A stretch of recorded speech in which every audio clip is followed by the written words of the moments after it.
गणेश पुराण कहती है भगवान गणेश जी का मोर ध्वज का मयूर ध्वज गणेश का नाम लेकर जो ये दीप शमी पत्र चढ़ा देता है उसके घर से कभी रिद्धि सिद्धि नहीं जाती, वैभव प्रतिष्ठा नहीं जाती। कर देखो गणेश जी महाराज और एक शंकर जी, ये दो देवता ऐसे हैं जिन पे तुलसी नहीं चढ़ती। शंकर पर तुलसी चढ़ा दो तो व्यक्ति रोगीला होता चले जाता है, और गणेश जी को तुलसी चढ़ा दो तो व्यक्ति के घर का धन छिन्न हो जाता है। महाराज गणेश जी की प्रियता है दुर्वा। क्या प्रियता है? दुर्वा। कितनी दुर्वा गणेश जी को समर्पित करी जाती है? मात्र 5। कितनी? आज के जमाने में लोग गट्टा बनाकर चढ़ा दें, वो अपनी जगह पर है। 5 दुर्वा पंचम इंद्रियों को वश में करने के लिए, और भगवान के 5 जो स्वरूप हैं उनको अपने भीतर उतारने के लिए पंच। और दुर्वा में भी 3 गांठ। जब दुर्वा समर्पित करी जाती है तो उसमें नीचे दुर्वा की डंडी पर गांठ रहती है। 3 छोटी छोटी गांठें होना चाहिए। कितनी गांठ? जो भगवान को समर्पित करी जाती। जिसके घर में संपदा की कमी पड़ती हो, बीमारियां ज्यादा फैल रही हो, बहुत कष्ट हो महाराज, बहुत ज्यादा दुखी हो महाराज, कोई काम नहीं बन रहा, बहुत तकलीफ में हो, तो शमी पत्र, शमी की पत्ती, जहां गणेश जी का स्थान है वहां पर 5 शमी पत्र 5 समर्पित करें, और शंकर जी के ऊपर 3 शमी पत्र समर्पित करें। बहुत ध्यान देना, 5 शमी पत्र जहां गणेश जी का स्थान है शिवलिंग में वहां समर्पित करें, 3 शमी पत्र शिवलिंग के ऊपर समर्पित करें। 1 शमी पत्र शंकर जी की चौखट पर लेफ्ट भाग में, जाते समय आपका उल्टा हाथ, जब मंदिर से निकलो तो उल्टे हाथ पर लेफ्ट भाग में शंकर जी की चौखट पर समर्पित करें 1 शमी पत्र। और महाराज घी का दिया जहां लेफ्ट भाग में आपने शमी पत्र रखा है, मंदिर में ना दिया लगाकर बाहर की ओर जहां शमी पत्र रखा है उसके ठीक साइड में एक घी का दिया लगा दीजिए। केवल गणेश चतुर्थी से लेकर अनंत चतुर्दशी तक गणेश पुराण कहती है भगवान गणेश जी का मोर ध्वज का मयूर ध्वज गणेश का नाम लेकर जो ये दीप शमी पत्र चढ़ा देता है उसके घर से कभी रिद्धि सिद्धि नहीं जाती, वैभव प्रतिष्ठा नहीं जाती। कर देखो गणेश जी महाराज और एक शंकर जी, ये दो देवता ऐसे हैं जिन पे तुलसी नहीं चढ़ती। शंकर पर तुलसी चढ़ा दो तो व्यक्ति रोगीला होता चले जाता है, और गणेश जी को तुलसी चढ़ा दो तो व्यक्ति के घर का धन छिन्न हो जाता है। महाराज इसलिए गणेश जी के भोजन में तुलसी नहीं डलती, क्योंकि वृंदा देवी ने भगवान शंकर के पुत्र विनायक को देखकर विवाह का प्रस्ताव रखा था, पर गणेश जी महाराज ने कह दिया और तुमने तुलसा भी डाली, तो दोष लगा कि नहीं लगा? अरे बोलो तो लगा? नहीं लगा। क्यों नहीं लगा? अगर थाली को अंदर से लेकर आए, पुष्टि मार्ग का नियम, जब ठाकुर जी के सामने 56 भोग कुनवाड़ा अन्नकूट लग जाता है, लगने के पहले उसको जब लेकर आते हैं रसोई घर से, भोजनशाला से, तो उसमें तुलसी डाल के नहीं लाते। अगर रसोई घर से भोजन में तुलसी डलकर अगर ठाकुर जी के सामने वो थाली रखी तो ये पक्का है वो थाली ठाकुर जी नहीं जीमेंगे, क्योंकि उसमें तुलसी रखी हुई आई है। हाँ, जब ठाकुर जी के सामने थाली रखा गई और तुमने थाली रखने के बाद में मंदिर के सामने बैठ के फिर तुलसी डाली तो ठाकुर जी उसको स्वीकार कर लेते हैं। क्यों? क्योंकि 33 करोड़ देवी देवता एक जगह पर विराजमान हैं। जब हम थाली रखते हैं प्रथम देव उस भाग को ग्रहण कर ले। जब तक तुलसी डालते हैं प्रथम देव अपनी दृष्टि हटा लेते हैं। समय होता है, एक टाइम होता है, एक पल होता है, एक घड़ी होती है कि गणेश जी महाराज हमारे घर में आ गए। गणेश जी की सबसे पहली जो आरती हो, उस आरती के समय पर अगर धूप बत्ती जलाई जाए या गोबरी को जलाकर उसमें गूगल छोड़ी जाए, और गूगल छोड़ने के बाद गणेश जी का नाम ध्रुम वर्ण कह दिया जाए, तो गणेश जी को तुम्हारे घर की पूजा स्वीकार करना पड़ती है। बस वो समय हम जानते, हम तो बस उतना जानते हैं कि शिव महापुराण में लिखा और मुद्गल पुराण में लिखा, गणेश पुराण में लिखा, गणेश जी का एक नाम होता है ध्रुम वर्ण। क्या नाम है?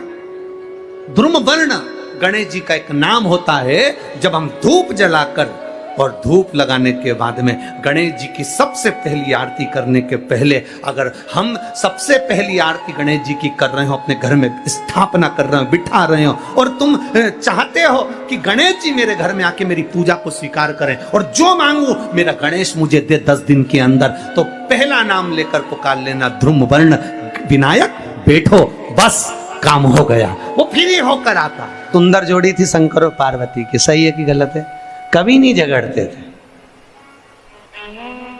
इसलिए पृथ्वी पर ना तो लक्ष्मी जी के व्रत हैं, ना ब्रह्माणी के व्रत हैं, ना इंद्राणी के व्रत हैं। अगर पूरी पृथ्वी पर सबसे ज्यादा व्रत किसके हैं? माता पार्वती। तीज का व्रत किसका? पार्वती का। चतुर्थी का व्रत किसका? पार्वती का। चौथ का व्रत किसका? पार्वती का। छठ का व्रत किसका? पार्वती का। जितने व्रत है सब माता पार्वती। गणेश जी मैया को प्रसन्न करने के लिए 8 रूप में धारण करते हैं। 8 रूप भगवान गणेश जी ने धारण किए। एक मयूरेश्वर गणेश, दूसरा सिद्धि विनायक, तीसरा बल्लालेश्वर, फिर वरद विनायक, फिर चिंतामणि, फिर गिरजात्मज, फिर भगवान गणेश विघ्नेश्वर अष्ट विनायक, फिर महागणपति। ऐसे गणेश जी के 8 नाम हुए। उस समय तिजोरी के अंदर जो गणेश की प्रतिमा रखी जाती है, किस नाम से रखी जाती है? तो तिजोरी में हम जो गणेश की प्रतिमा रखते हैं वो वरद विनायक के नाम से रखते हैं। कौन सा गणेश? वरद। वरद विनायक के नाम से तिजोरी में गणेश रखते हैं। और वरद विनायक के नाम से गणेश जी तिजोरी में रखाते हैं। आपको कथा में कहा था, घर में सीधी सूंड का गणेश और व्यापार व्यवसाय ऑफिस में उल्टी सूंड का गणेश होना चाहिए। वरद विनायक को तिजोरी में। जब मकान का गृह प्रवेश होता है तो गणेश जी की पूजन जो दरवाजे पर करी जाती है उसे सिद्धि विनायक गणेश कहते हैं। कौन सा गणेश? सिद्धि विनायक। जब हम घर में शुभ कार्य हो, बंदर बाल लगाएं, कोई दरवाजे पर शुभ लाभ लगाएं या स्वस्तिक बनाएं या माताएं दरवाजे पर रंगोली डाले, तो उसी समय पर सिद्धि विनायक के नाम से रंगोली डालना चाहिए। तो घर में लक्ष्मी बढ़ती है, सिद्धता बढ़ती है। याद रखिए, कभी भी गणेश जी को, मिट्टी के गणेश जी लाते हो भादो महीने में, तो विसर्जन करो तो विसर्जन के समय पर 2 बिंदी, एक कंकु की एक हल्दी की, दीवार पर जरूर लगा देना चाहिए। क्यों? क्योंकि गणेश जी हमारे यहाँ आते हैं तो रिद्धि सिद्धि के साथ आते हैं, पर जब गणेश जी जाते हैं अगर हम बिंदी नहीं लगाते हैं तो गणेश जी अपनी रिद्धि सिद्धि को साथ में लेकर चले जाते हैं। पति के साथ पत्नी वापिस चली जाती है। जब हम बिंदी लगाते हैं तो उसका मतलब होता है कि हमारे घर की बहू हमारे घर में रहे, बेटा भले भ्रमण के लिए जाए। तो गणेश जी जाते हैं, रिद्धि सिद्धि घर में रह जाती है। इसलिए रिद्धि सिद्धि को घर में रखने के लिए 2 बिंदी लगाना चाहिए, एक कुंकू की, एक हल्दी। रिद्धि सिद्धि। गणेश जी की प्रियता है दुर्वा। क्या प्रियता है? दुर्वा। कितनी दुर्वा गणेश जी को समर्पित करी जाती है? मात्र 5। कितनी? आज के जमाने में लोग गट्ठा बनाकर चढ़ा दें, वो अपनी जगह पर 5 दुर्वा पंचम इंद्रियों को वश में करने के लिए और भगवान के 5 जो स्वरूप हैं उनको अपने भीतर उतारने के लिए 5 दुर्वा। और दुर्वा में भी 3 गांठ। जब दुर्वा समर्पित करी जाती है तो उसमें नीचे दुर्वा की डंडी पर गांठ रहती है, 3 छोटी छोटी गांठें होना चाहिए। चतुर्थी का जो व्रत करने वाली होती हैं, जो चतुर्थी का पूजन करने वाली होती हैं, उनके भीतर का एक भाव होता है कि जैसे ही शाम का समय आए चंद्रदेव का पूजन करें। चंद्र जब प्रकट हो जाए, कलश भर लिया, उसके नीचे आखा दाना रख दिया, चावल गेहूं जो भी आप रखते हो पूजन के लिए, ऊपर पात्र आदि रख दिया, जलाशय, फिर अपन ने घी का दिया लगाकर पूजन भी कर ली। तो जो चतुर्थी का पूजन करने वाली होती है, जो चतुर्थी का नियम व्रत धारण करने वाली होती है, बड़ी बड़ी चतुर्थियां करती हैं या उसका नियम धारण करती हैं, तो चतुर्थी का जो पूजन करती है वो किस चीज के लिए होता है? केवल संतान, पुत्र, परिवार, हमारा कुटुंब, हम जिस कुल में हैं, हमारा कुल वैभव की ओर बढ़े। संपदा की ओर बढ़े और उसकी आयु बढ़े, उसकी आयु बढ़े, वैभव बढ़े। बहुत ध्यान दीजिएगा महाराज, चतुर्थी की पूजन में जो आप आखा दाना रखते हो, गेहूं वगैरह कुछ भी जो रखते हो, उसकी बड़ी महत्वता होती है महाराज। यहां तक कहा गया है, चतुर्थी की कथा तो आप लोग पढ़ते होंगे, जो लोग पढ़ते हैं उनको मालूम होगा। चतुर्थी की कथा में लिखा है,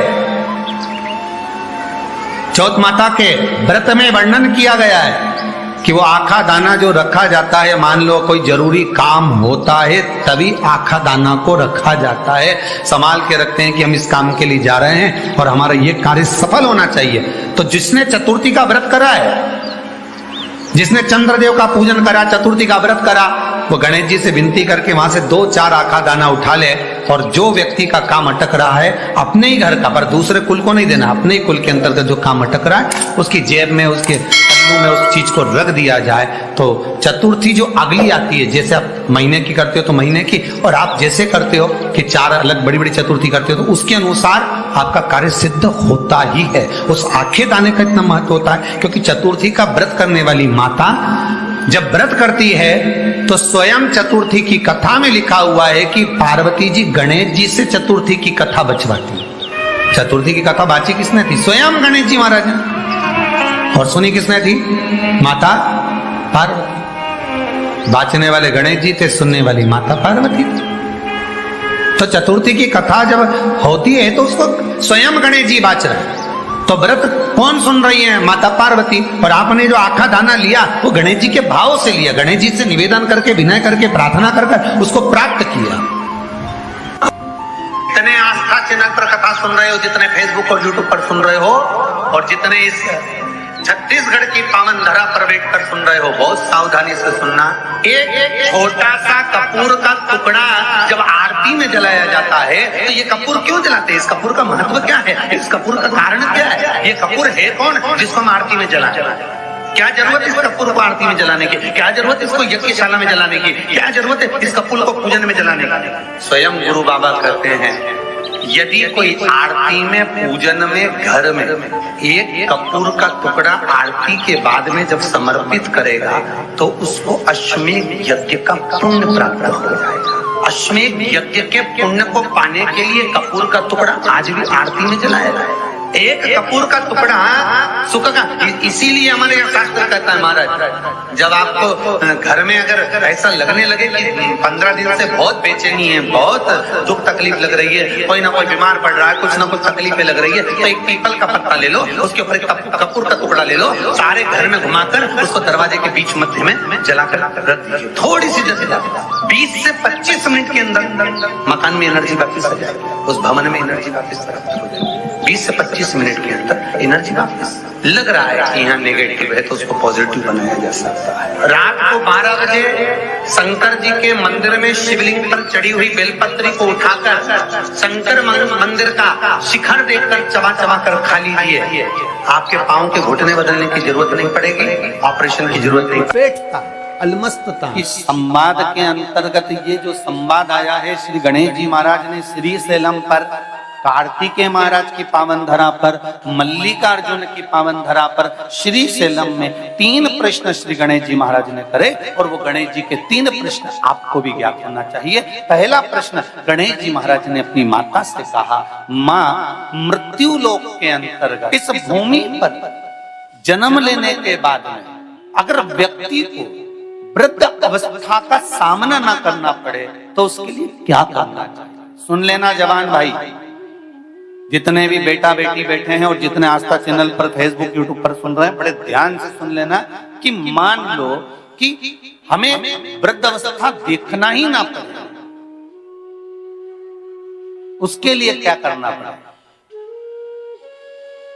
तो कहा उसका एक ही साधन, राम राम रटते रहो जब तक घट में प्राण, कब हो तो दीन दयाल के भनक पड़ेगा। महाराज, एक कर्म करते रहो, तुम्हारा कर्म जरूर करो, काम करते करते करते करते करते करते भी भगवत स्मरण करते। धर्म और कर्म, इन दोनों में अंतर क्या है? बोलो रे, जल्दी जल्दी बोलिए। धर्म और कर्म में अंतर क्या है? धर्म अष्ट विनायक में एक विनायक, सबसे प्रबल विनायक, अष्ट विनायक में सबसे प्रबल।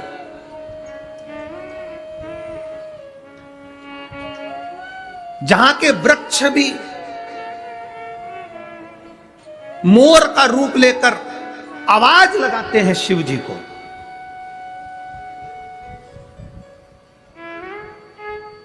जहां की नदी